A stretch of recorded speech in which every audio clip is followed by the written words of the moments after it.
What's up, guys? It's episode 2 of the Starting Four podcast. Still only two hosts. We're trying to get our other two to join. But this episode we're going to be going over the week 1 recap of college football and giving you our picks for week 2. I am Tabor. I'm Thomas. So the first big thing was the Florida State Alabama game. Very unexpected. I thought Alabama was going to roll over Florida State. Thomas Castellanos really showed out and showed that he could really work with this offense and maybe take Florida State to a ACC championship and maybe back to the playoffs. Um, and Alabama, it might Kalen DeBoer might be on the hot seat already in first game. So, Taylor, how do you Uh, think? yeah, I was a little shocked too. I thought it would be a I thought Alabama would be flipped. Alabama was going to roll them, and if not, be a close game, but Alabama still win. Um, yeah, Thomas Castellanos lived up to his word. He called him out. Uh, yeah, told It, him Saban can't save him anymore, he went and crazy. DeBoer obviously can't save him because Yeah. just yeah. And I've already been seeing articles talking about how much his buyout is, that he's on the hot seat, which I think might be a little premature, but Yeah, you know, but once you look at it, he's 6-4 against non-power or non-conference games or something, non-ranked teams, and yeah, I think Saban only Nick lost. I Saban thought he was only, like 200 something and one. yeah, so Yeah, no. it's not looking good. And I honestly, when DeBoer took the job, I wouldn't have taken the job. It's hard to follow up And that it's American also, coach. I think that was their maybe it was since 2001 or 2002. That was Alabama's first season opener loss. So it's like it'd been First time 24. being Yeah. 500, below 500 and forever. So No, I think we can officially say that dynasty's over. yeah, it doesn't seem likely. And So with Simpson's their QB, right? yeah, Ty Simpson. Simpson. He did not look good. He No, that he that didn't. that, that looks like that's going to be a problem for the season. I do like, I haven't seen much of him. Austin Mack came over from Washington, transferred from with DeBoer. So he's been in the system for this is going to be his second year, but they also picked up a five-star QB, Keelan Russell from Duncanville, this recruiting class. So we'll see if he makes a start or he gets some playing time in the next couple games. So we'll see how the season turns out, but losing week one, Florida State, brutal. Yeah, very. So next big news was the Battle of Death Valley. It was very close, good defense, offense. The best offense prevailed though with LSU. K Klubnik didn't look so hot, looked flustered at times, couldn't really move the ball downfield. They did have Antonio Williams with some injuries during the game, so they didn't have their star wide receiver, but that didn't really do much. Harold Perkins with Weeks killed it. Mansour Delane, their transfer, had a great game, and it seems like LSU's defense is back, and that could be scary for other teams in the SEC. So Yeah. I actually picked LSU to beat Clemson. I haven't been I really, even though Clemson made the playoffs last year, I haven't been impressed with that team. I think they're always a little overhyped. yeah, You know, they play in the ACC, which isn't the hardest conference to come out of or place well in enough to go to the playoffs nowadays. I think this is Brian Kelly's first uh home or not home opener, but season opener that he's won with LSU. yeah, they So last 5 years they lost or something like yeah. that. So A big win too. big win. You know, going into no, I don't think you can call it the Death Valley anymore. I Yeah, think LSU has now officially taken that yeah. title. But Yeah, it's a hard place to play in, I will say. no, for sure. It's a very tough environment to play in, and they went in. You know, they took care of business. And I will say Garrett Nussmeier's draft stock, I think, raised a lot. And like He looked very solid. He looked he'll be very the top solid. QB coming out this year, if he keeps on with Yeah, that for performance. sure. For Um, Next big, everybody's talking about Arch Manning struggling against number three Ohio State at the time. Now they're number one, but Arch Manning just didn't look couldn't get anything going. His arm angle just didn't look right. He was throwing more sidearm, not over the top.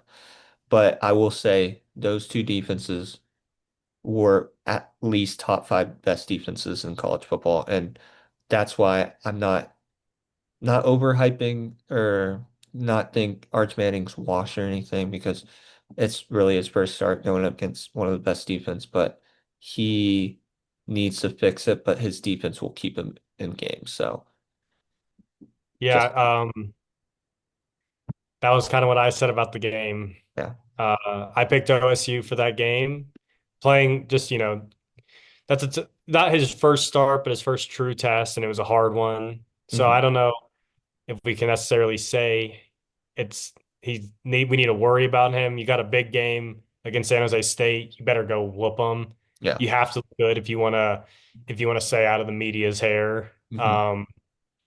I don't understand how they gave him, or no.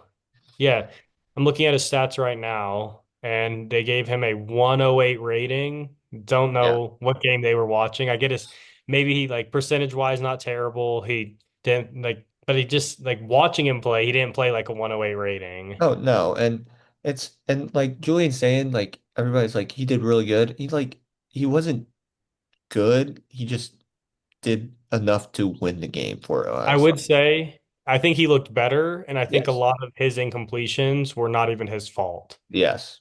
He He in had that two first half he had a drops. lot of drop balls. He had two drops by Jeremiah Smith. So it's like, but I will say Julian Zane looked more comfortable, I will say. Yeah, More yeah. He comfortable. made it So seemed like he made the easy reads. Like he yes. wasn't trying to force anything. And I know he got into a little bit of trouble for not throwing that deep ball on Mhm. fourth down that would have scored a touchdown. But you know Yeah. what? He hit his tight end right in the hands for a Yeah. first down and it got dropped. So And like, that was a big transfer tight end, Max Clare for him. yeah. So So there's no I wouldn't can't not sold on him, but yeah. look, he had a very promising game against the number one team in the country. Yeah. So we can talk about other topics, but I want to bring up what game do you think was the most like it could be a blowout, could be a close game that proved a team that could be decent this year, pretty good this year. I think it was Florida State. I don't Hmm. know if Alabama deserves that number 8 rating, but Florida State, did they get what was their record last year? They maybe won four Was games it most max. Like I think they might have only won two. Let me see. Yeah, they went 2-10 last year. yeah, so So I mean, I get it's Bama, they were 8. Should they have been 8, or were they just getting some nice rankings from, the committee because they love Alabama? yeah. Um, but that offense looked good. The defense looked good. I think they might actually be a team to watch out for this year, and they might have the biggest turnaround if they make the playoffs from 2-10 the year before. I'm not saying they will, but I think they have a very strong game one. I think that could be a team to watch out for. Even if not playoffs, you don't want to play them on a weekly basis. Oh, definitely. The team I think it was the spread was not even close, but a little biased here, but I think it was the Oregon Ducks. They were playing Montana State, a really good FCS school that's been in the national championship at their level 2 out of the last 4 years and been top four at least the last 4 years. And they destroyed them. And Montana State's had the la best rushing offense the last 2 years or so, and they held them to averaging a 1.7 yards per carry. They looked fast. They played so many young guys at corner, edge, and they played seven running backs in the game, and they gave the preseason All-American Malachi Hughes one carry. They allowed freshmen to get three TDs, and then they their third string came in for QB and lit it up. So Oregon really impressed me with the win. Hopefully they play Oklahoma this week, so Oklahoma State this week, so hopefully they do it again. But Oregon and I would say Penn State. I know they didn't have a big game, but or big competition, but Penn State really did what they needed to do, and I think those two Big Ten teams really showed up. Ooh, actually, something I wanted to bring up. I saw it today. Uh, Julian Lewis might be getting some snaps next or this coming up week for I did Boulder. see that. I did see that. Dion said like Dion said it along the lines of like he's gonna see the field this week, and he also told the reporter, "You might not know when he's gonna play, but I know when he's gonna play." And that seems like he could start right away. Like Yeah, if he yeah. knows when he's gonna play, like and I saw and judging off of Caden Salter's game, like I I'm can't not blame him. surprised. I It can't like blame him. they looked good in the first drive when they scored, but like after that, he missed so many easy throws. Well, in that first, those first 10 to 12 plays are just, you know what you're going to run. You've practiced that first drive Oh yeah. all the week. As Yeah. soon as that's over, he looked horrible. Yeah, and he missed so many easy 5 yard throws that were wide open like and they had 3 turnovers in the first quarter. Like And and he's they a were dual threat quarterback, and he looked so hesitant to run when he run. had an 8 yard, 10 yard run ahead of him. He tried to Yeah. squeeze balls into places that he didn't need to. Yeah, and only scoring 7 points off of 3 turnovers in the first quarter and end up losing because of it. It's like you that can't happen. You got to Oh, score. So, yeah. and also let's we everybody's been talking Bill Belichick game 1. I thought they could do something after the first drive, but after that, it was a crapshoot. So, Yeah. Yeah. It was, I think I saw something where the most amount of points he allowed while in the NFL was 47 against him, and he just let up 48 against him first game yeah, in college. It's a yeah, different game. We see yeah. a lot of times college coaches that are great fail in the NFL, and NFL coaches come to college and it just doesn't work out. I will It's say Josh Hoover did do really well and get him in the top 10 for Heisman, I feel like, no, for that sure, for sure. performance. But anything else for college that you want to? Uh, just my homeboys, Texas Tech, we're playing an FCS school, so nothing to be too crazy about, but dropped 67 with playing two 8-minute quarters in the second half due to that weather delay. Beat them by 60. Had everyone was scoring. Baron Morton looked good. Will Hammond, the backup, looked good. And I know Baron Morton got a little banged up. We have Kent State next week, so I wouldn't be surprised if Will Hammond gets to start. Not necessarily rule out Baron in case Will Hammond, doesn't play well, Mhm. but if Barron pulled a muscle or has a strain in his knee, go ahead and sit him unless he's needed. Yeah, And I think very promising considering we spent 25 million on our team. We needed to go out and win by 60 or something. yeah. Even if no matter who it was, we were winning those games by one or two possessions last year. Almost lost to ACU in overtime, so it was just something we needed. Yeah, it was a much needed win and much needed spread basically for you guys. Yeah. So now we'll get into the week 2 picks for college. Last week was not the best week for me. Going 3-8 on our picks.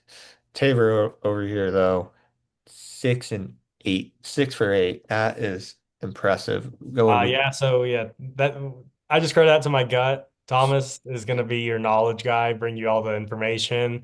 I just look at the matchup. They're a bunch of kids at the end of the day. Um, I look at a game and I just kind of have a feel of who I think is going to win. Not saying I'm going to go 6-8 every week, but Yeah, that's how I am with college football. There's just too many players swapping for me to keep track all the time. yeah. So I just kind of like look at who's playing, where are they playing, and what team does it mean more to win? And then I take that team. Yeah, so first game on the slate, we got Illinois, number 11 Illinois versus Duke. I think this will be a really good game. Luke Altmaier looks great in the opening. And they've gotten a lot of hype in the offseason, coming in at being 11. But also another player that will make our studs of the week, is Gabe Yakis. I think that's how you pronounce his name. Had a great game last week. I think he can have another one. But also Duke has two guys, Darian Mensah, that got paid in the offseason. Probably one of the most expensive QBs in the that got paid in the portal this year. Came over from Tulane. He balled out on the first game. And then also a corner that I really like in the draft this year, Chandler Rivers. He's a little undersized, but great ball skills, great coverage ability. I think he can do it. But I got Illinois going in, beating Duke, keeping the undefeated season alive, and trying to make a playoff push this year for the Big Ten. Yeah, I'm also gonna go Illinois. That's simply because my brother-in-law is a big Illinois fan. And gotta stay with the home team. They came close last year to Magic. I think who ruined their season last year? I know Oregon won, beat them. I don't know who they lost to. They probably lost to Ohio State or Penn State. They lost to Penn State, Oregon, and Minnesota. Can't lose to Minnesota. Yeah, You're but the not other gonna make two, the other two, it's an acceptable loss, but yeah. you can't be losing to Minnesota. I think they definitely feel like they're a playoff team. Mhm. I don't think, hopefully, we don't see another sloppy loss. So I think they're going to take care of business, Yeah, get on the road. yeah. So next game, it's a rivalry game. Iowa versus Iowa State. Iowa State's 2-0, beating K-State and South Dakota or North Dakota, one of these Dakota teams last week. Rocco Beck looks unstoppable. I think he could be a top 10 Heisman watch right now. And then Iowa, looking at Iowa, their defense is good. Offense is very one-dimensional, can't throw the ball. Mark Gronkowski did not look good in his first game, but running the ball, they look good. With that being said, I think I was too one-dimensional. I think Iowa State gets it done pretty easily in this rivalry game. Yeah, I don't think Iowa's a good enough team to ruin Iowa State or worry them like Kansas State did. Um, as much as I would like to see Iowa State lose because they're a Big 12 school, I'm also going to go Iowa State. Yeah, it's pretty easy with that one. Yeah. Next one, we got Ole Miss versus Kentucky. Ole Miss looked really good in their game. They have a lot of weapons on the outside, but the thing that did hesitate me on watching that game was their line and DBs. I feel like they allowed too many explosive plays on the outside. And then also the pass rush. I think they played Georgia State. They were Who, getting to Austin Simmons pretty frequently. Kentucky? No, Ole Miss. Okay, yeah, I was gonna say Kentucky played Toledo. Yeah. But like Ole Miss allowed too many easy pass rushes, and Austin Simmons threw two picks. One of them was because he got drilled. But Austin Simmons looked pretty well throwing the ball. Their weapons on the outside that they got from the portal are pretty good. So I like Ole Miss, and then Kentucky on the other hand. QB looked awful. Dante Dowdle looked great. Defense looked all right.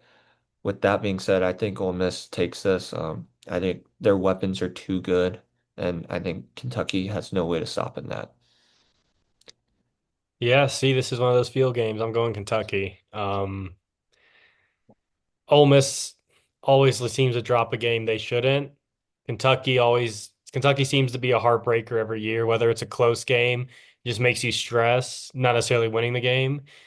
Um, yeah, I'm taking Kentucky. I feel an upset. I hope this time it works for me. I need to get back. But this next game I think could be one of the best games on the weekend. It's Kansas versus Missouri. These Kansas has looked great in their last two games this year.